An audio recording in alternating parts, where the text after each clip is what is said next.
If you're experiencing lag spikes while playing Fortnite, it can be frustrating and impact your gaming experience. Follow these steps to help reduce or eliminate lag spikes. Step 1. Check your internet connection. Ensure that your internet connection is stable and fast enough for online gaming. Use a wired connection if possible, as it tends to be more reliable than Wi-Fi. You can also run a speed test to check your current download and upload speeds.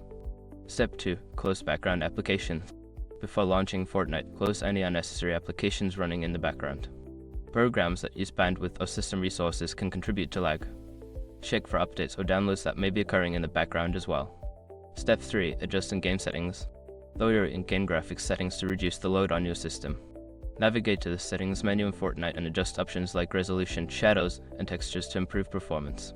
This can help reduce lag during gameplay. Step 4. Update network drivers.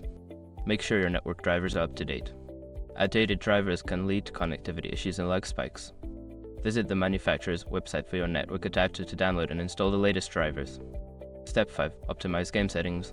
Consider optimizing your game settings for better performance.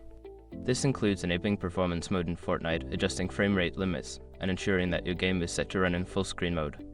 These changes can help improve your overall gaming experience. By following these steps, you should be able to reduce lag spikes and enjoy a smoother gaming experience in Fortnite. Remember to regularly check your settings and connection to maintain optimal performance.